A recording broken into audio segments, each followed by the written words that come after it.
What's up, guys? Welcome to KP Community episode 13. 13, man, we're getting up there. Welcome back, Garrett. Everybody, Garrett's in the house. I'm back, yo. He's back. Made it back. Excellent. Tonight we're jumping into a couple things. We've got our Under the Hood. We have an Inside the Metrics with me talking about biomechanics. Awesome episode with Mike last week. I don't know if you had a chance to watch that one. I did. Okay. Mike's pretty good at being co-host. I watch all of them. I know you do. My point was that Mike's being pretty good at being co-host. Yeah. I mean, maybe have him back in the future. I'm trading your seat off with a few others. We've been passing it around the last couple of weeks, but Garrett's back, so we're gonna be talking about some strength conditioning tonight again. Jump into a couple questions, talk about the assessment process a little bit tonight, and kind of go through some of the connection. It's really cool this time of year. Like, we're getting into the end of the year here, and a lot of people are, I guess, wanting to learn. How do they make that difference? How do they make that jump from the off season to spring? It's kind of that time where guys kind of reevaluate themselves a little bit. And it's been really interesting this year. There's never been, I think, as many questions about the crossover between what happens in our weight room and on the mound. So definitely going to talk more about that tonight.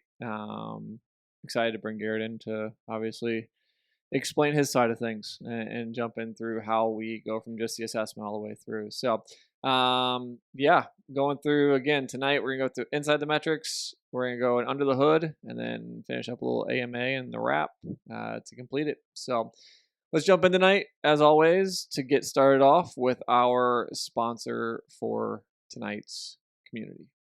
Have you ever wanted to deeper understand your mechanics? For years, to get fully objective information on biomechanics, you had to visit a biomechanics lab. This process was clunky. Markers, a cold lab, expensive lab equipment. It was a process that many either didn't experience or couldn't enjoy.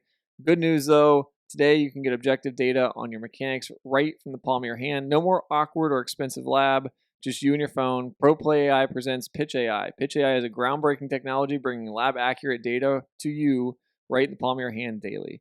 Never has understanding how to improve your mechanics been so easy. Just capture, review, and repeat. Perfect your training anytime, anywhere. Pitch AI. Check it out today at proplayai.com. All right. So, Garrett, a couple things that was really cool last week, with Mike being around, being in-house, kind of going through everything. Number one, I realized that we could just turn the phone over and take biomechanics data a lot easier. I was uploading all our videos before. We learn new things every day.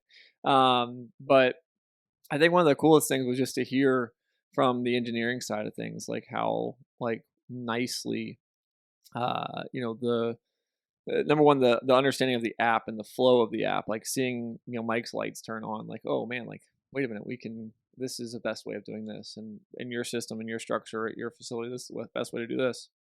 But then to hear the big picture of how he really views that app, and things that you and I have talked about for a long time, right? Not just biomechanics, how the big picture really works together. All these pieces play factor. And I know that's something that you and Mike have talked a little bit about, and how the strength conditioning program needs to be evaluated and assessed effectively to get in with biomechanics. What were your thoughts on kind of the takeaway before we jump into our Inside the Metrics tonight? What were your kind of takeaways from last week's discussions?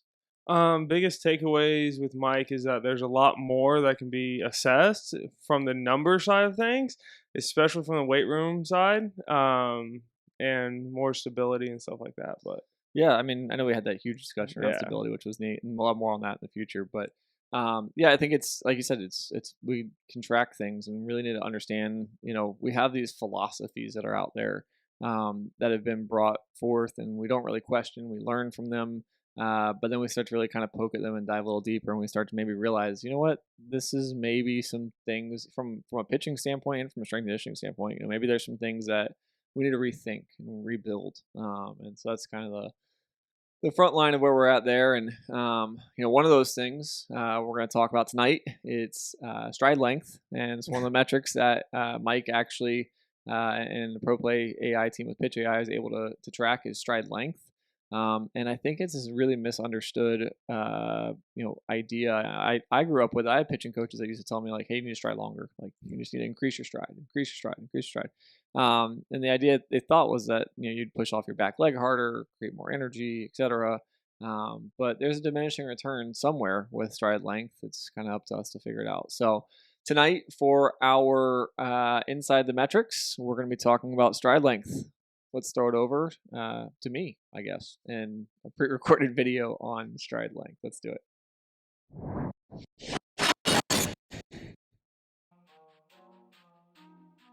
What's up, guys? Welcome to Inside the Metrics. Tonight we are talking about stride length. So a couple things we're going to do tonight. We're going to define what it is, and then we're going to define what it impacts.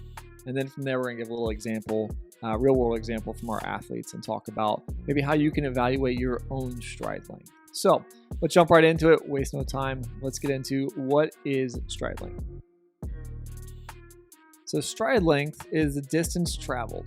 It's in units of percentage of the total height of the athlete between the back foot and the lead leg during the pitch. So when we look at this, we have to evaluate the athlete on the left here, their total height, and we're trying to determine when on the right, they make a complete stride from that back foot to the front foot, what percentage of my total height was that stride?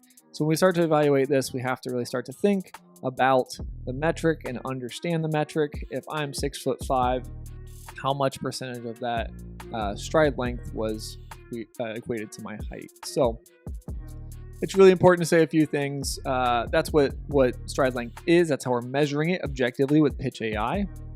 Pitch AI is a great tool, super helpful for us to understand overall movement quality of our athletes. And so it's a great tool to look at things objectively week over week and make adjustments. Overstriding can cause both an early rotation and a late rotation of the pelvis for athletes. And that's what we really want to evaluate. So we see all this research out there, and research oftentimes will tell us things like an athlete who has higher lead leg extension velocity, meaning that lead leg straightening fast from MER to ball release, that athlete is going to potentially throw harder, or is more correlated to throw harder as a population. When we look at things like trunk positioning, we look at lead leg positioning, we look at elbow positioning, throwing arm elbow positioning in different parts of the throwing motion, we oftentimes will see that there are more highly correlated movements in our throwing motion, and those are great places for us to take a guess as athletes into where we should improve our mechanics. So Pro Play gives us the ability to look at the objective data and compare that back to research papers that have been done year over year over year over year. So when we look at overstriding, there's this term that we use in baseball. It is overstriding or understriding. When we talk about overstriding, we're using it as maybe a negative connotation to say that somebody is striding too much, therefore causing problems in their throwing motion. Somebody who's understriding is somebody who doesn't stride long enough and therefore is causing problems in their throwing motion. Somebody who has just an adequate stride, just their stride length is X, they may be just fine in terms of their movement quality. We may not have to evaluate their stride length. So we have to be able to define what is overstriding. What are some of the causes of overstriding? We also have to be able to focus in and understand what are some of the impacts of understriding. So tonight we're really going to focus on overstriding, because that's one of the most common things that we see with our athletes. They hear it from their coaches. You need to just stride a little bit longer, and then they end up overstriding, causing negative impact on some of the other things they may do well. So an example of this is an impact of overstriding would look something like this. We can often see athletes who overstride. They tend to have substantially open pelvis. So think about when they land, their front foot hits the ground, their pelvis is kind of more open, meaning their belt buckle kind of faces more home plate than other athletes. And because of that, oftentimes the trunk can come open a little bit early. We can see that the lead leg can get a little soft and flex a little bit more. Those things being, if the lead leg is a little bit more firm, a little bit more extended, we would see a higher correlation of ball velocity. If the trunk was more rotated closed, we would see a higher correlation of ball velocity. So that pelvis opening early can cause those things to kind of come out of sync. That would be somebody who's overstriding. Sometimes we see that. Sometimes somebody who's overstriding has a more closed pelvis. A lot less common, but it all comes back to how that athlete moves from the very beginning off that back foot, puts force in the ground off that back foot. So when we look at overstriding, again, we're just looking at somebody who has a really long stride. How we get there, there's all these moving pieces that could potentially cause that to happen. But we want to look at the negative impacts of overstriding. And so I actually have two athletes here. I'm going to give you a good example of this. Two athletes here who the blue athlete is overstriding just a touch. I'll show you why in just a second. And we have the red athlete here who's probably just about right in their stride length overall. So as you're going to see here, this athlete goes out. So you see the red one get their foot down. The blue athlete overstrides just a little bit there. And let's dive into why we say that. So here's the red athlete. You'll see this red athlete. This is their lead knee flexion, right? So we've evaluated now. We said, okay, stride length. We might have an idea because stride length is at 97%. This athlete might be striding out pretty far. Is there a chance that this athlete could be overstriding? That's the question we're asking. So what would overstriding impact? Well, overstriding could impact the lead knee. We're getting too far down the mound. That lead knee has to be really flexed at ball release or at foot plant. Therefore, when we try to get to ball release, we may not be able to create the extension velocity that we see correlated to higher ball velocity. So in this case, we see our red athlete here at 52 degrees. They then extend out from MER. See, he does a good job of getting from 52 degrees all the way out to 29 degrees by ball release. So he's doing a really good job with that lead leg, going from flexed to extended. We would typically like to see this athlete land maybe a little bit less than 52 degrees, but again, he does really well. He moves super well. So, he's getting into a deeper position and then coming out of it pretty solid by ball release at 29 degrees. So now let's get to our overstrided blue athlete. Here's what you see. So he lands at about the same 52 degrees. Again, we maybe want to see that a little bit lower, but he gets really, really wide with his lower half, really long. He's at 97%, right? So what we see here is just before MER, when he's supposed to really start extending to go and create this lead knee extension velocity, we see this athlete at this time go and just basically flatten out. So from MER to ball release, his lead knee extension velocity was somewhere around like 120 degrees per second versus our red athlete, which I just showed you, was somewhere around 380 degrees per second on pitch AI from Pro Play AI. And that's a very big difference. Again, that lead knee extension velocity we know is correlated to ball velocity. So you have two very different athletes, one at which holds a much higher overall peak velocity off the mound than the other. Our red athlete typically holds a higher peak velocity than our blue athlete. Both athletes, elite level athletes, both Division I athletes, both throwing 95 miles an hour. But if we maybe fix or adjust some movement quality here with our blue athlete, who knows? It might be the catalyst to potentially producing higher ball velocity or better performance. Not necessarily always the case that happens, but we know that in terms of an educated guess, if I had to make a recommendation to this athlete, this is exactly where I would start. So again, we're evaluating. We can say that this athlete is overstriding due to, in this case, his inability to maintain or extend that lead leg. He's maintaining it here, but he's not creating that lead knee extension velocity, even though we've worked on a lot of things. And it's also really important to note that this athlete checks all of the boxes on strength and mobility. So when we look at this athlete, we're starting to really evaluate the differences in how he moves because he's checked off that range of motion, that overall mobility. He's also checked off that strength. We're looking at from the throwing understanding component. He's just not been able to quite get the lead leg yet. So we're going to say, hey, if we bring back that stride a little bit, we're going to continue to evaluate it on Pro Play AI, on Pitch AI week over week here, and start to really figure out, is this athlete going to be able to make an adjustment? Does that impact his ball velocity, his overall performance? And hopefully it does on a positive level. So hopefully this is helpful for you guys. If you guys have any questions on this, always feel free to reach out, support@connectprobaseball.com.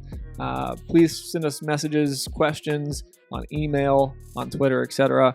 Always open to answering those questions for you guys through Inside the Metrics. And with that, I'll kick it back to the studio to myself and Garrett. See you guys later. Boom. So talking about this, I mean, I went a little bit deep here on talking about stride length, maybe in ways that a couple ideas in which guys maybe never heard about it before, right? It's some coaches have this philosophy that more stride length is better. Some coaches perceive guys with shorter stride lengths as being maybe not as efficient. Reality is, as I kind of talked about in reference to, A lot of it comes back to anatomy of the hips. A lot of it comes down to transfer of energy. Guys are really good super compensators. When you teach yourself to do something at an early age, you're able to make compensations to things that you maybe don't have, or body types that you're not built with. And we have different types of people throwing very hard. Right. We got short guys that throw really hard, tall guys throw really hard, fat guys throw really hard, skinny guys throw really hard. Right. All kind of different people. And it's how we do that is what really have to dig deeper on. And I think it goes so much deeper, and it goes back to a lot of the discussion that you and I have had about assessment, right? And it goes back to what are we doing physically, not just what are we doing on the mound. So I know that a lot of times people want the magic pill, the magic exercise from us, as to, hey, do this drill and you get better, you'll fix this problem.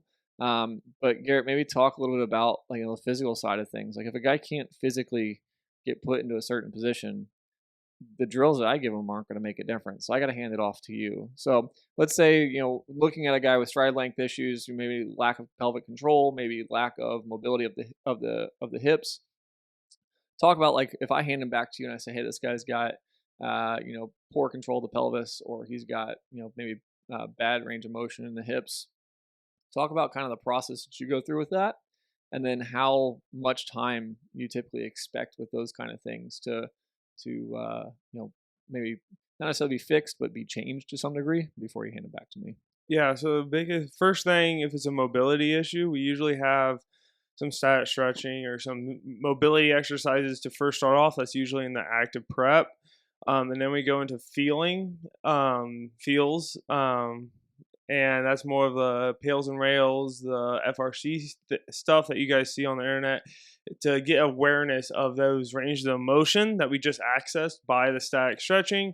And then ultimately we lead into real training. This is where the lunging comes in, or different variations of the lunge to challenge that hip in the ranges of motion. And then basically just cycling through those are going to be really where we focus in on the hips especially, and then understanding, noticing if they're getting increases in the range of motion from a weight room standpoint. Hopefully by assessing through ProPlay AI, we can see that over time. Is really where, from a weight room standpoint, we go from there. Yeah. So I think the thing to note is two things, right? We have an expected time, like, in terms of like 8 weeks is typically what we talk about, right? Yeah. Like, so roughly 8 weeks, we start to really evaluate, okay, we probably could have made some change. Let's find out how much change we made. We go back to, like you said, the ProPlay AI reports at that point, start to evaluate, did this thing, is it showing any difference? And so the thing is that sometimes we look at the physical analysis. So we have our range of motion screen, right? We have our jump testing. We have our shoulder strength scores. Those are all part of our assessment process. But when we talk about the range of motion, for example, we can start to see some changes there first. Now we've been tipped that the physical might be changing a little bit. Now we can start to look at the ProPlay AI reports and say, hey, we're getting into a good position physically now. Things are starting to adjust. Things are starting to change. I can do my job as a pitching coach and now take feels and drills from the pitching side, right? We have basically feels and exercises from the strength side. We have feels and drills from the pitching side. I can take my feels and drills from the pitching side, teach the timing and teach the awareness, the cues that we're supposed to feel in the throwing motion at that time, and then I can start to implement drills, where those drills, with the adequate range of motion now established, now we can start to teach timing and those drills to kind of work into the actual throwing motion to hopefully then influence ProPlay AI's report. So again, when you talk about this circle, it's just a big cycle, right? A guy comes in, he assesses. We establish, maybe in this case, that he's overstriding. Maybe he's overstriding to compensate for some mobility issues, or he's overstriding to compensate for some pelvic awareness issues, like where his pelvis is in space. And that's causing some problems in the kinetic chain. So we've evaluated that. I said, Garrett, we need to fix the mobility of these hips. You take him, maybe spend 8 weeks with him. I'm not focused at that time on that problem. I'm going to then, after that time that you've addressed it, take him back, start to look at feels and drills and start teaching Once we've seen some adequate change in the range of motion screen, then we start to bring them into the actual fields and drills. Those drills become implemented. Then we look back again at the ProPlay AI report, and there's that cycle. We say, okay, did it change? Did it not change? If it didn't change, send them back through the process. If it did change, okay, probably still send them through the process again. But now we know we can start to evaluate and create some different strategies. So it's all a system. It all works in cycles. And I think that's one of the biggest problems that we have in terms of guys not understanding this stuff is they've just never really been in a system with it. They've only evaluated it from the naked eye, or they've only evaluated it from a lack of resources. And in many cases, it's not a bad thing. It's not going to get you where you want to go necessarily. So I think that's important to note. I think the game is changing, and I think it's changing to where we have these resources in the palm of your hand, where you can do this constantly. But I think there's a communication component. You and I have talked on this a number of times. There's a communication component between the strength coach and the pitching coach that has to happen regularly. I'm not talking about once a week. I'm not talking about once a month. I'm talking about daily. This is what we have to do to create the system. So anything to add on that? It's coming back to the resources and having like real numbers to track change and see if change is actually happening. Where 10 years ago we didn't have ProPlay AI where we can see the numbers, especially having ProPlay AI being the skill of the sport, being so vital from the assessment aspect, because now we can actually see the skill improvements, not just a very static range of motion screen. Even though a static range of motion screen is important to see if there's any mobility issues, we have to go back to the skill, which is pitching. So being able to assess that with real-time data and real numbers is critical from a player development standpoint. It takes both. Yep. It takes the range of motion side of it, and understanding of quality screening and a quality assessment overall from the physical side of it, and then it also takes the biomechanics analysis from the pitching side of it. We now have resources to do that. Like I said, the game's changing and giving us the ability to kind of look deeper and start to set off on this path, which is the next wave of hopefully making better pitchers, a better game. So that's part of our next discussion today for Under the Hood. So we're going to jump over to Under the Hood today and talk a little bit about our assessment process and why we look at it. We're going to talk about the physical side of it today. Kind of complete this full discussion today around we talked about the biomechanics and evaluating something simple like stride length. Obviously, there's a lot more to biomechanics than just stride length, but now we're going to go to the physical side of it and talk about really where the foundation of all of this truly is in terms of our physical analysis and why it's important. So with that being said, let's jump under the hood tonight. For those of you who have seen Under the Hoods before, some of you guys may be tuning in for the first time. Under the Hood is our segment that allows us to discuss our philosophy, what we do under the hood, the engine that makes Kinetic Pro work. So we're going to talk from under the hood tonight and talk about our assessment process. This is one of those things, this time of year, a lot of guys come back to the facility for the first time. They ask the question, do I need an assessment? I already got one last year. Well, yeah, you do. Yeah, yes. Yes, we do. We need to be assessed regularly. And I think tonight, one of the big things we're going to discuss is the cadence at which we assess and how that's going to change in the future with better technologies and some of the pitfalls of not assessing enough and sampling an assessment on a specific day, which I think is the way that most facilities do it, the way that we've done it, but we'll talk about maybe why we need to change that. So let's do it. Let's jump under the hood. All right. So tonight we're talking about assessment. Okay. We want to understand what it is that we do. So I want to go kind of through three things, right? I want to go through first and foremost what we do as an assessment, why it's different, what makes it, maybe unique.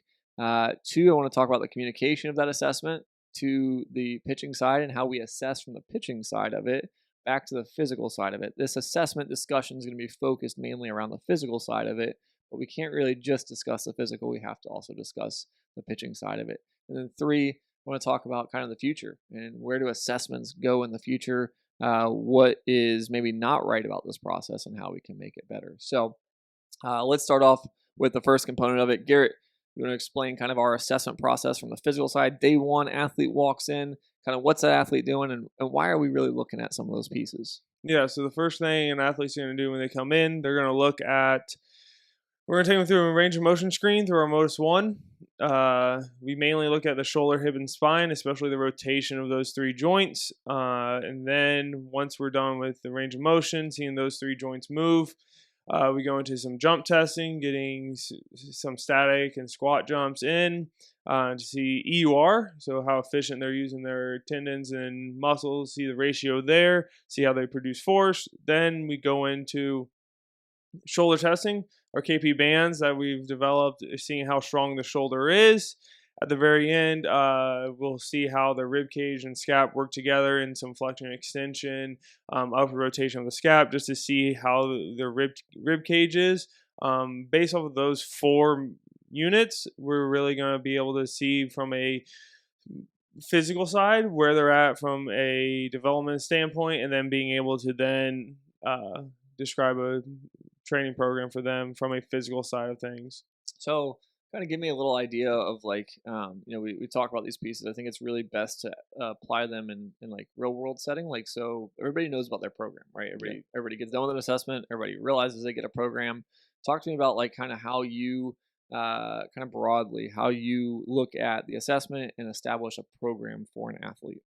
Yeah, so based off of the mobility screen, the jump testing, the shoulder testing, the rib cage orientation, it really depends on if they're really low on those things. They're going to get a program that's more basic, where it's going to be more feels and awareness than exercises. While a guy that is higher on mobility, has better force production, better shoulder scores, they're going to get higher exercises, not so much feels, because they've acquired those feels over time. And getting those programs to specifically for the athlete and dial in where they're at from an actual training standpoint is going to be crucial, so we don't waste any time, but we also don't put an athlete at risk of injury because we put them at a higher level of lifting than what they were supposed to do. Yeah. And that's where the physical side assessment is so critical, is prescribing that first program where that's where it's going to be perfect for them to perform at their best, but also not too much where it's going to tax them and put them at a higher risk of injury. Yeah, and you have some secret sauce here we won't talk too much about tonight, but in the future we will definitely discuss in depth. But I know you have a scale, and you're able to build off that scale. I know you built thousands of programs over the years and documented them and created scale around them and objectively monitored them. A lot goes into all that. We won't go into that tonight, but like you said, to simplify this, like you're basically establishing an athlete's position on that scale. Can you do X? If you can do X, we give you X. And so there's this process in place where you're establishing the level at which this athlete's at and scaling that over time. So being able to provide this athlete the adequate program, like you said, that's maybe not too much, or in certain cases it's enough, not in some cases not enough. So for you, it's I love this objective component of it, how hard you've worked to get there. I've watched that over the years, obviously. We'll talk about that a different time, but that's taking the assessment, the objective, and applying it to something that is also objective, so we can determine if this cycle is proper or not proper. So moving on to our point number 2, though, which then goes into taking this physical assessment. And we talked about it a little bit before, but taking this physical assessment and applying it now to the pitching side of it, right? So one of the unique things about Kinetic Pro is we specifically work with pitchers. We've done some hitters in the past in terms of strength and conditioning, but our overall focus, our overall system is built around pitchers. So when we talk about this, it's really cool that we get to be so specific in our approach and in our training, because it gives you and I the ability to look in and say, are we accomplishing what we want to accomplish on this skill, on this task? But there also has to be great transparency and great communication there. Which has been something that even with Reeves, myself, you, Matt, we've done a really good job of just working through that over the years, or over the year and this past year specifically with all 4 of us. But you and I over the years, scaling this thing and getting it to where there's a routine and a system in place. When something happens in the physical assessment, and I then get the biomechanics analysis on somebody, we're able to make adjustments accordingly. When we see guys that are even like high on the AC ratio and the arms bothering them a little bit, or guys that are maybe scoring really low on bands, all these pieces are providing inputs to us in the system. There's things that we can talk about together and scale off of it. So from this side of it, Garrett, I want you to talk about understanding like your role in the business, like in the training environment. You always joke about staying in your lane, right? Like you Yeah. say, I know my lane, I stay in my lane well, right? You kind of we laugh about that, and I think in the same regard, like I would joke and say that I stay in my lane well. Like I don't, I walk into the weight room and ask a lot of questions, right? Yeah.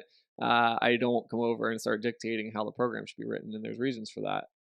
But talk about like how you see your role and when you feel you need to pass off kind of this discussion point or pass off the rights to making a decision to the skill specific coach. Kind of talk a little bit about that and how you kind of come to that.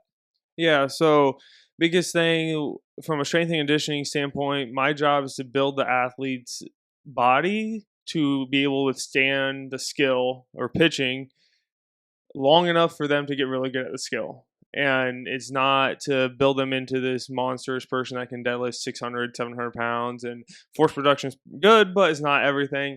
And understanding that ultimately the only reason they're at our facility is to get better at pitching. They're not coming there to become a better lifter. So prescribing exercise and seeing that objective metric or set placement where they're at in the program is going to be critical to so they can progress and not get injured, because if they're injured, they can't practice the skill. If they can't practice the skill, they're probably not going to get very good.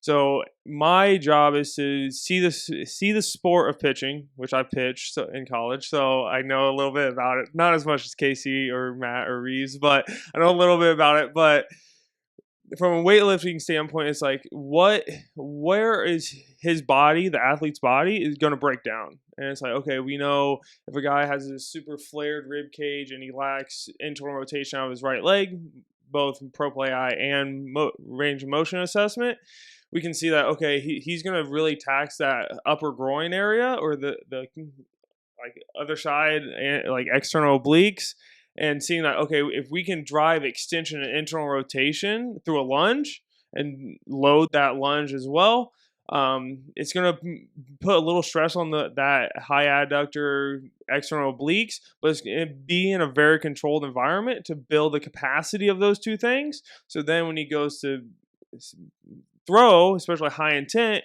his body has been adapted to that stimulus where he can now be able to just throw without any issues from those two things. And that's going throughout the whole body, the bicep, the tricep, the shoulder, the hip, the spine, everything going through that standpoint. So it's being more about looking at the sport, looking at the skill, and being like, okay, where is he going to break down? Or majority of the time pitchers break down. Okay, prescribe exercises that are regress or progress based on their assessment to actually put them in the best position to build capacity of their body to then allow them to go and do the sport. Yeah, and so you said something that I think is really important. You look at it and you say, okay, the athlete needs to spend time in the skill. That's not to say that we're spending all of our time in the skill, because we also need to have them in the physical, right, and building strength. But at the same time, there's a default there, which is that at the end of the day, like I'm preparing you to do the thing that you want to do to go achieve a goal, and that goal is going to be evaluated based upon the skill, Yeah. right? No college coach is walking in and going, "Hey, you're only deadlifting 250 pounds." Like, I'm not going to recruit you. Well, if you throw 95, but you're only deadlifting 250, like, listen, you're still going to get where you need to be, Yeah. right? So that's kind of the perspective of it. And so by default, you say, hey, listen, if a guy's going to be fatigued, like I don't want to be the one to fatigue him. Like if a guy's going to be, in a position where something's going to affect his ability to produce that skill level to change, like not saying that we don't push the guy Yeah. in the weight room, but it's to say, listen, like, we need to observe the other pieces of our training environment and the overall cycle of the skill of throwing, right? And so there's a discussion there between us, which is, hey, what are you doing this week? What's this guy? What microcycle is he in? Like, where's he at? What phase is he on?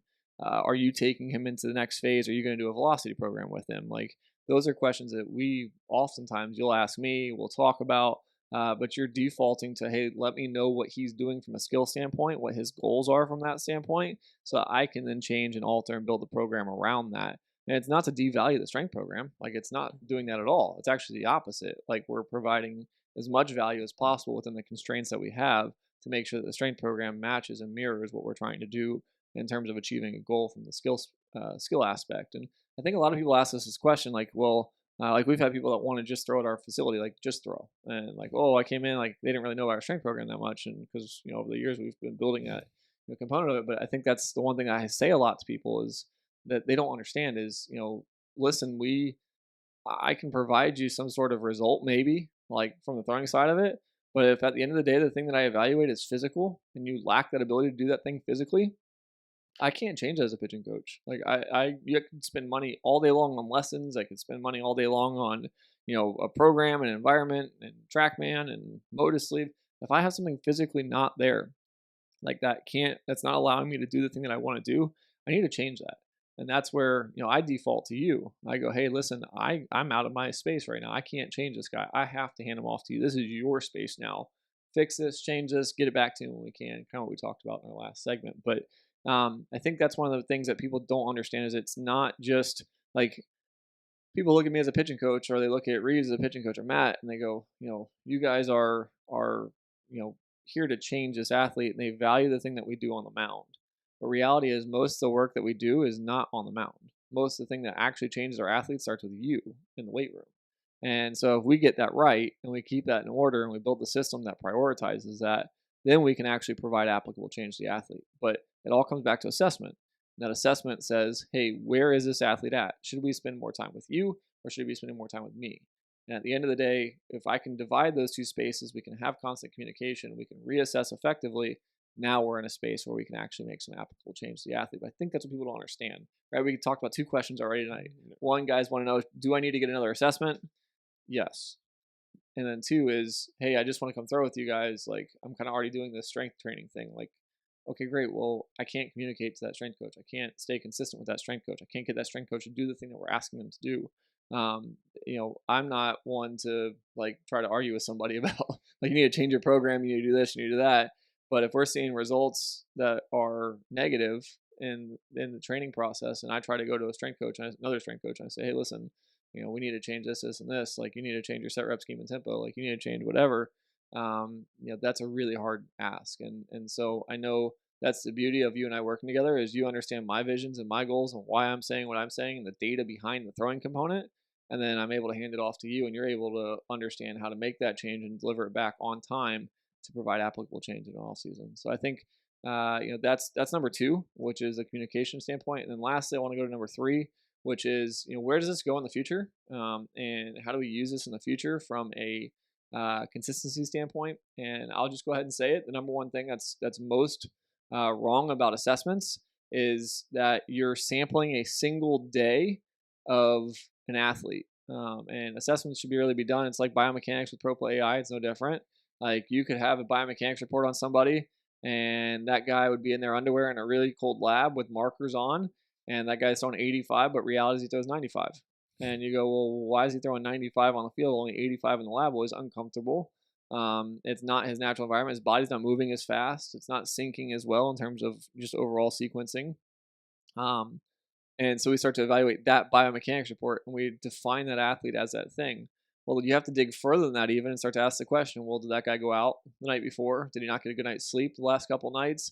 Some of our guys are old enough to have kids, right? Like, some of them are dads. So, hey, maybe that dad was up all night, like the last couple nights, right? In terms of our high school guys, maybe we're playing video games till 1 a.m. Well, all of that, if our body's not prepped and ready to go out and execute a really nice throwing day, it may not mirror what happens on the field at our best. So we're sampling a single day, and we're trying to make that single day reflect what happens on the field. In reality is it may not. So from the physical side of it, Garrett, talk about that a little bit. And really, like, if it was a perfect world, like, what kind of cadence would you look for? Like, what would be the ultimate, like, an assessment every day? Or would it be every day? Or would it be every week? Like, kind of talk to me about that. Yeah, so thinking about from a 1-day assessment standpoint, everything you just said is perfectly right. Like, where there's one day, like, especially just for myself, like, there's days that my right hip is messed up from just sitting all day or doing something that the day before. And if I were to assess my internal rotation on my right leg, it's brutal. And there's other days I'm moving around doing stuff and it changes the whole outcome and 2 different things. So from a perfect world, you would have a like small assessment that is very efficient, very quick to get the metrics we need for that day every day. So that would be something very quick, just like our KB bands, very efficient, very quick, where 2 minutes in, you're done. You already got your band program for the day. Then every 2-3 weeks or every month, you would have this bigger assessment. That's where we're trying to collect as much data as possible on that single day. And also linking that back to the single days to see if there's any progressions on every Wednesday. He's really good on his single day test. And then we test him on a Wednesday on the big screening. His test is good. But what if we did that on Tuesday? Would that be different? And understanding that there's going to be metrics change throughout the day to day, but also having a big database or a big assessment where we're going through everything possible to see what metrics are the most conducive to actually changing what we need to change from the pitching standpoint. Yeah, I think that's, you talk about the bands, and the bands have given us that understanding, right? Like talk about this study a lot, but we've seen a guy who would pitch on Mondays, and then Tuesdays his readiness score would drop a little bit. By Wednesdays it would be at its lowest, right? And then Thursdays it would start to come out of it, where his readiness score would start to come back again. Imagine doing the assessment every day on Wednesday, or every time we did an assessment. Imagine it being on Wednesday, right? Yeah. So this guy is at his worst because of the outing he just had on Monday. But if I had tested him on Monday and I did the range of motion screen or just the overall assessment on Monday or Sunday, like he would have been way different, way better. And so as coaches, if we're evaluating our athletes based upon those prerequisites, like we come in for an off-season assessment, and this guy is, just got done with his outing, or he's been out, he's had a couple of days off, so he went to the beach for 5 days, and those things impact the way that we see the assessment. So now we're building a program that maybe not adequate for that athlete. Might be gauged too low or gauged too high. But reality is, if I'm being honest, most strength coaches just kind of universalize programs. Yeah. They don't really actually look at the assessment and individualize it. They might give you a couple little mobility exercises here and there that kind of maybe address something, but it's not an adjusting scale. I know that's something that we're after. We're building something that we've kind of been working through already with the stuff that we have. But I think that's the future of this is you're talking about dynamic strength programs, like dynamic training models where guys are being evaluated by technology, looking at the objective, starting to scale and establish, precedents. And look, if I want to change my set rep scheme and tempo today, like we already have autoregulation within VBT on the floor, but now we're also talking about different selections of exercises based upon your training schedule and best equipping you with the right schedule, monitoring your growth over time, determining where you're at. Maybe you crush the program in the first month. Great. Well, we can now go back, reassess again, and we can establish an even higher score based upon your outputs. So I think another thing to bring up here too is that guys get better at testing. Yeah. And so there is a skill to testing, right? Like if I've done a range of motion screen every day for 5 days, like my ability to get back into that, I learn how to push myself deeper into an externally rotated position or a rotation of some sort. If I do that, my numbers get a lot better. And now my program again has changed. So we put so much value as a community and an industry on assessment, but again, it may not be the right thing when an athlete doesn't know how to assess, or an athlete struggles to assess because they don't understand what you're asking them as a coach. Talk to me a little bit about kind of your experiences there, Garrett. I know you've had some experiences there with the bands, especially. Yeah. And kind of how that might change our perception on this in the future too. Yeah. So every time you test, you're gonna get a little bit better purely by testing. Now, is it, hey, good, you increase your external rotation because you're more aware of the shoulder because you've done the testing more? Sure, it's great to see that, but it's also going to help understand that you're just testing, and guys are going to get better for that. And it's like, oh well, from a strength coach's standpoint, it makes me look like I'm really good at my job. When a guy is like, look, we increased this guy's range of motion from 100 to 130, and is it me, or is it the kid just going, oh, this is how you actually test? And with our bands, same thing. Like no one's ever done something like that every time they come in because we made it. Yeah. So that means no one else has done it before. And guys, it's funny to see like you'll see the first couple tests and like, oh, this is how you actually do that. Like, this is how hard I can pull. And then they start pulling, and it's like, okay, even within the same testing protocol, like there'll be some times where it's like the first 3 tests, like they're like, oh, this is how I pull. And then the rest are really, really good.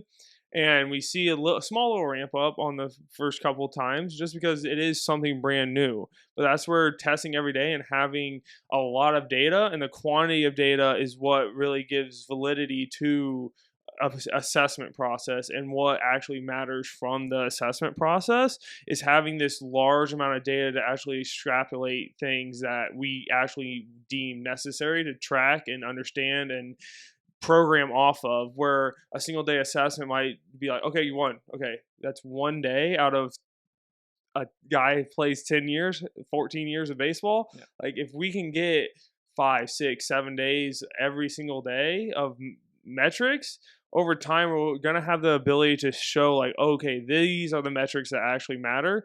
And understand, like, hey, this is why we track these metrics, and understand, okay, maybe it's for us, like maybe it's extension to zero is like that one test that is the most conducive to fatigue, and understanding that those are maybe we just need to really hone in on that one test, where if we only did that once a week, we might not be able to do that. And I think that's where, from an assessment process in the future, that's going to go, where we're going to be able to get more quantity of data and quality of data, and we can start trying to pinpoint what metrics we need to actually focus on and track. And the closer we get to those, that's where true player development happens, because now we can see the pro play eye, the lifting data, the shoulder testing, all this assessment process, the range of motion screen, and be like, okay, these are the 5 metrics. Every time we see these 5 metrics increase, we see increase in velocity, or increase in whatever we want to say that it is, or pitching, or and I think that's where the quantity of data is going to help, because a lot of these studies that research studies that we see are not done on pitchers. And for us, because we were specifically with pitchers, everything we do, every data we've ever collected, every study we've ever done is specifically for pitchers while they're playing, which is one thing that a lot of researchers can't do, is get the data every day from these guys, because that means the guy has to do an extra test, or have to go to a different building, where like these guys come in every day. If the assessment process is really quick and easy and nice to do, and it's really easy to follow, guys will do it because it will take 5 minutes. Yep. It's an extra 5 minutes of their day. And then it's like, oh, I have my prep, my lifting, my throwing, my everything from a data standpoint, and we can see those metrics, and tracking those metrics is really where I think the future is going to go, and understanding what actually matters from a weight room standpoint and the pitching standpoint to create true player development. Yeah, sure. And I think there's 2 things to that too. One is that careful what you look. We've said this a million times on community. Careful what you look at online, right? You look at somebody who posts out, oh, look at these results, and it's like, athlete 1 who had limited range of motion on day 1, and then by week 2 he's all of a sudden got like crazy amounts of range of motion. Look at our program and how it works. It's like, well, no, actually athlete 1 didn't have any idea how to test on day 1, and then by week 2 you've done it a couple of times on him, and now he has some awareness of what he's doing, and he actually got a lot better. And so it's pretty simple when we start to bring that awareness to guys and show them how to do the tests, or how to basically hack the tests. They can get higher scores. So don't be fooled on social media. Don't be fooled in even research projects, right? Like a lot of research projects, you have 20 guys, and there's a small subset of 20 guys. And so you're looking at this with a certain age range and 20 guys, and you're saying, these guys are doing this every day. Well, yeah, no doubt their numbers went way up over X amount of time because they figured out how to do it. And so again, you're skewing this idea, this awareness of like what is actually happening. These athletes become comfortable with this testing protocol. So I think it's, we talk about research, we need real world research, right? We need real world data to provide real research. And that's something that takes large quantities of information to do, right? So that's where something like our bands, like you said, can be done every day. You have computer vision now, which is coming into play, and different companies utilizing computer vision. You've got these range of motion screens that are being built out as software, and so now you're able to come in and start to evaluate, what guys are doing in terms of overall range of motion screens, and what guys are doing in terms of just daily movements, even in the pitching motion, right? So start to evaluate this, start to look at this. What used to be a biomechanics lab now only takes a cell phone. And so when we start to evaluate that, we have to understand the quality of the data, which is important, and some of the pitfalls there, but then the importance of how, getting that data in real world means something, and getting the quantity of that data over time means something as well. So when we look at the assessment, we have to understand assessment data is going to be changing very quickly, very rapidly over the next 5 years. The way that coaches need to program needs to change substantially over the next 5 years. And ultimately, the way the athlete interacts with this information needs to change over the next 5 years. So hopefully that brings some light, shed some information, or shed some awareness to what is going on from the assessment process, why assessments are important, and then beyond that, what we're really going to be doing with assessments in the future. So, Garrett, any parting words on that? Assess. Perfect. Excellent. Couldn't have said it by myself. Perfect. Well, let's go in tonight to our AMA. We had a question this week that got brought up. I said I would utilize it in our community this week because it was such a good question. Perfectly works onto the discussion for tonight. So let's jump into that. All right. So for tonight's AMA, we had a question this week in facility. I won't mention the name of the athlete. Don't want to embarrass them on this one, but I did say that I would bring this one up on community. And we would talk about it more in depth because I thought it was just such a great question, and one that we get so often, and maybe a misunderstanding of what actually it means to train, right?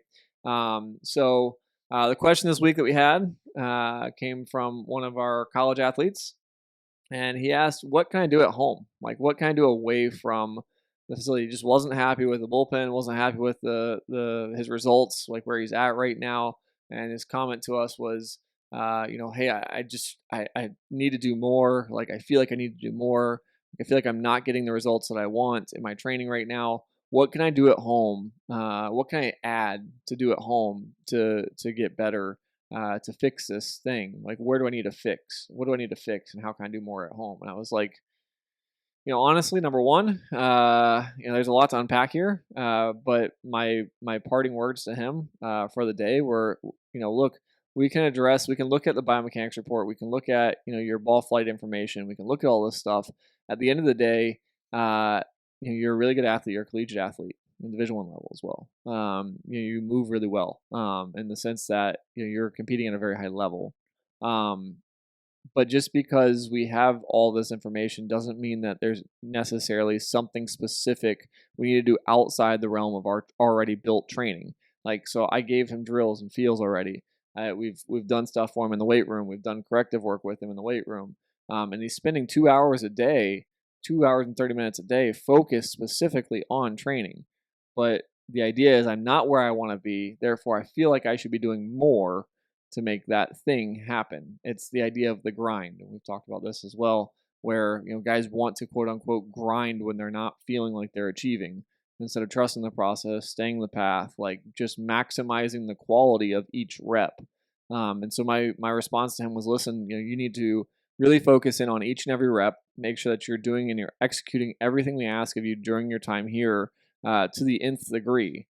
And then lastly, listen, there is no magic pill. Like, I've already given you my thought process. I've already written you an entire program. I've already established that this is the path that I want you to walk. And if you do this for us consistently enough, you're going to find good results. But it's going to take time, and it's going to take attention to detail, and it's going to take an effort level, pushing the intent to the nth degree, like I said. So, my parting words were really there is no magic pill for this, and just because you feel like you need to do more doesn't mean that you actually need to do more. So, Garrett, I know you have some thought processes on this. I know this is something that you and I have talked about a lot in the past. I'll let you go ahead and rant. Yeah. So like I'm naturally a person that I call them pushers because they try to push the limits on lifting, push the limits on throwing, every single thing, like running, all this extra stuff that they're trying to do. And like when I was in high school, like I would work out for 4 times a day because I thought, okay, now like I do sprint work in the morning, I'll go lift, and I'll do some like more conditioning. Then I would go throw bullpens, and I would do all this stuff. And as I've gotten older, I think it's a little bit maturity over my years, and understanding that the hardest thing to do in training is nothing, because you see all those people on the internet, or you see your friends, or you see your teammates pushing really hard, but it's you have to understand that there's a process, and trusting the process is a huge ordeal, and understanding not every time that you throw a bullpen, or not every time you do something, you're going to see an instant result. It might take 2, 3, 4 months. Sometimes, especially for our high school guys, you might do something for 6 months and you might not get better the second you're done with those 6 months. Like, it might take 2 years later, you might see the results, but no one ever puts 2 to 2 together because they were 2 years apart. So understanding that it's not always about pushing, it's more about doing less and doing nothing. So then when you do have those 2 hours, like you said, spinning the intent level, that doesn't mean every rep should be 100 miles an hour as hard as you possibly can. Intent and intensity are two different things. We're talking about intent is understanding if I'm doing an arm path drill or lead leg drill, or whatever feels or drills, so from the weight room standpoint, feels or exercise, understanding like, hey, I'm focusing on my arm path here. I'm trying to get my arm here, and having that mental capacity to do that is hard for 2.5 hours. If you spend that amount of mental energy on trying to hone in that specific skill of that day, you should be dead tired. Like, that's why from the weight room standpoint, I try to do as least amount as possible from a thinking standpoint. So then when they go over to the pitching side, they can have that mental capacity to actually learn the skill. And going back to assessment is understanding where the athlete needs to be put, so they don't have to think as much in the weight room, so they can think as much as possible in the pitching side to actually learn the skill. Because it's not just throw a baseball, it's not just throw a plyometer ball, it's the intent level behind, like, okay, my lead foot here, I need to focus here, I need to focus there, and understanding that training is a part of failing is a part of training, where it's like, if I'm working on an arm path drill, I'm focused on my arm path. Yeah. Like, I'm not focused on my lead leg or my arm side. What, I don't know. That's a throwing stuff, so I don't know right now. But like, if I'm doing something with my arm path, or I'm trying to raise my arm path, like, that's the only thing I care about for those reps. Yep. Now, when you go back to a bullpen, now you're just letting it eat or doing whatever you guys are doing for the bullpen side of things, and understanding we're hoping we see that transfer from that drill that we did on Monday to that bullpen on Tuesday, and that's where the Pro Play Eye assessing every day comes into play to see if the program that we're on is actually having a change. And that's what real training is. Real training is doing what you have to do in the most efficient way, in the most safest way.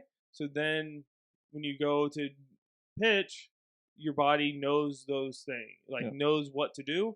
And that's where all the feels and drills are so important from the skill side of things, is to actually understand what we're doing. It's not just to get them done. It's about actually trying to create change in the body to produce a skill or produce a result from the Pro Play Eye. If we're not assessing, you don't even know if you're getting better. So you don't even know if the program you're on is getting better.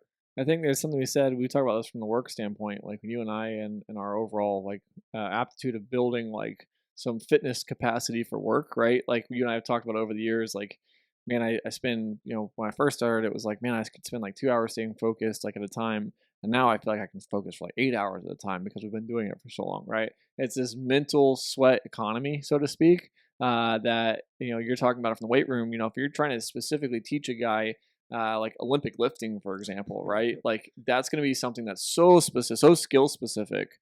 It's going to take so much away from the time of the day where you're going to have to be so in tune, and the athlete's going to be so thought driven and how that needs to be applied to build load, that it takes away from the actual skill development, skill thought, right? And so like what you're saying is that that mental sweat economy, we need to spend more of it in the skill specific space, and we need to just let the body build and take less of that from a skill specific development in the weight room. So I love that.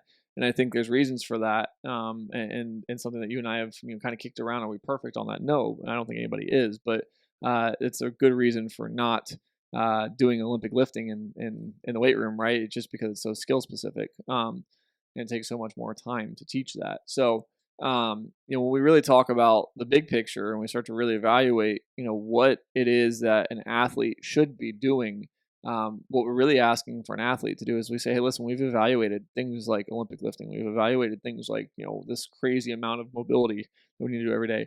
And there's a negative return at some point on a lot of this stuff. There's a positive return in some cases in certain areas. There's a big negative return in other areas. And it all comes back to, how do we evaluate your skill? How do we build your skill? And so, to this athlete who asked this question, again, like, we don't have a magic pill. Like, we wrote the best program we know how to possibly write. At this point in time. At this point in time, yeah, right. And it's gonna be it's a moving target for us, right? Like, we want to get you better. It's not simple input output. There's a moving target for us. This program works dynamically, and we need to be able to get you to a position where you understand that, and you understand that when it's not just us sending you home and giving you 5 exercises, and all of a sudden you come back and go, oh, look, I started throwing crazy hard again. And it's like, well, no, like, listen, you're monitoring your sleep. That's awesome. You're monitoring your food. That's awesome. You feel like you're doing everything you can. I hear that a lot. I'm doing everything I can to gain weight. I'm doing everything I can to, okay, great. Well, listen, if you truly are doing everything you can, if you truly are doing that, then what I would argue is that somewhere there's a 1% increase that you can make. There's something that you can change. There's a point in time which we need to evaluate, doing something different. But what I would also tell you is that you are mentally not looking deep enough. If that's your default, I'm doing everything I can, but then you're asking for more. Well, if you're doing everything you can, there's nothing more I can do. Like, we're going to change your set rep scheme tempo. We're going to change your evaluation, but you have to be willing to be open enough to fail in something and try something new and fail in something, or you have to be good enough to stay consistent in what you do. If you are consistent enough at what you do and you work your butt off and you're routined every day and you're not taking any shortcuts and you are getting the absolute utmost intent out of every single rep throughout the entire day, great. It may be time to try something that may offer failure, like that you might end up failing on, or you might greatly succeed on, but it's a huge risk, right? You're going to take a risk of some sort.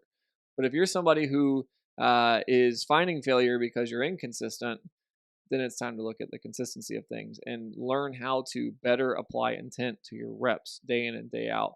Now, this athlete I'm talking about is good about getting in, doing his work, etc., but only he knows at the end of the day how much intent he truly has behind each and every rep. And that's where the question, you and I can't answer that. Like, you and I don't have an answer to that. The question comes back to him, which is, are you truly applying 100% intent to everything that you do, like your maximal intent to everything you do? If you are, then maybe at that point we've reached our plateau, and we need to reevaluate how to take a risk to potentially get ourselves into a place. But there may not be a risk either, and sometimes you have to just evaluate that. You know what? I need to stay the course, keep working hard, set new goals, higher goals, building myself physically, producing more force output, etc., and see if something pays off. And sometimes that takes more experimental training. Sometimes that takes just more consistency and giving it time. But we really don't have a solid, foolproof answer. And we get that question a lot from guys, which is, what do I do? Like, I want to do more. Well, you've been training with us for 2 weeks, right? Like, you tell me you want to do more, you're consistent and doing everything I possibly can. Like, but yeah, you've only been training with us for 2 weeks. Okay, great. Well, why don't we give it 2 months and maybe reevaluate that question before we start trying to evaluate it with 2 weeks. So that's kind of it from the AMA. Anything else to add there, Garrett? Nope. Awesome. Well, let's bounce tonight to our close. We're going to go into the wrap to finish things up. All right, to wrap things up tonight, we're going to be talking about winter training and going into the spring. A couple of things that are coming up. Big marks coming up in January is ABCA. Boom. All right. So excited about ABCA. Those of you coaches that are watching, tune in weekly with us. Number one, appreciate you guys tuning in and checking out community. Number two, I want you guys to reach out if you guys have any questions. We are taking meetings for ABCA. So we have a Calendly link we've been sending out to coaches who are interested in meeting with us, going over some of our new technologies and some of our new products that we are launching. One of them being the Connect app. So KP is launching a Connect app, which is Going to be our biggest training platform. It's going to house everything from bands to workload management to lifting programs to our own KP biomechanics powered by ProPlay AI. We're really excited about getting this out. It's going to be the backbone of our training platform. So we've been talking about it for about a year. I know some of our athletes joke with us. They've been poking fun at the fact that I've been talking about this thing coming out and being live for about a year. It's gone over a number of revisions and changes, but we are finally getting this thing out, rolled out to the public. So coaches, if you guys have some questions about, we will be announcing that, showcasing that at ABCA. Our bands will be launched and produced at that time at ABCA. So you guys can now buy bands starting in January from us, roll them through the Connect app. On the Connect app will be free for download for KP bands. You just have to buy the hardware, and you guys will be able to access that. So some really cool stuff. We even have our active prep in there, our movement screen, plus our bands prep will be on there as well. We have a couple more surprises in the store for you guys from that app. So stay tuned. We'll be announcing that. We'll be going live at ABCA with Community, maybe bringing in some of our friends at that time to do some discussions. We're going to have ProPlay teams going to be behind us, booth behind us. We're going to have some other friends there, willing to talk and openly discuss some of the things that we're up to and hopefully highlight some of the best things to come in 2022. So with that being said, Garrett, we're going to be in Chicago, man. I'm excited about it. Taking you back close to home. Yeah. Be a little cold, but no, we're really excited about ABCA. So if you guys are going to be out there, again, just reach out to us, support@kineticprobaseball.com. We can send you guys over the links for you to get scheduled in our meeting time. Players out there looking to still get in and get stuff done through the end of December into January. I know that January is a busy period for us as well. Right now we are close to cap, so we have now freed up a couple spaces this week where guys are welcome to come in and start getting their training in. Last week we basically hit cap and we're no longer accepting applications or athletes to assess with us. So this week we're now freed up, ready to go. For those of you that are out there that are wanting to get started up with us, have questions about our training, wanting to do remote or in facility, it's kineticprobaseball.com. If you guys want to sign up, it's also reach out to support@kineticprobaseball.com if you guys have questions and we can get feedback to you. So with that being said, guys, appreciate everything this winter. Really excited about 2022. 2021 has been great. 2022 is coming, and we have so much in store that we'll be talking about. I would imagine we're going to be doing a community episode on our product specifically come January, talking about the launch there with our team. So hope you guys enjoyed this one. Assessment discussion pretty much the whole night. We've been just picking topics and rolling through them for community. Episode number 14. Might have a little a little surprise. It might give a little sneak peek. I'm not even sure Garrett knows what I'm talking about yet, so I do not. it's all good. So we got some good guests coming on. Really excited about that. Christmas episode next week is what it's going to be, and might bring a friend on for that one as well. So pretty pumped for that. Garrett's looking at me like, "What in the world are you talking about?" He's gonna be booted as co-host again. Maybe not. We'll see. Dude, listen, we work well together. 3 years, yeah. 3 years of doing this. I would hope so. Yeah, we'll see. Garrett's gonna have to wear a Santa outfit if he wants to maintain host for next week. So that means Garrett may not be host next week.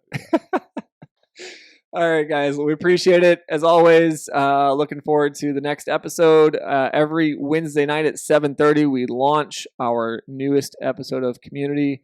Hope you guys are having a great winter. Look forward to seeing you guys next time. Later.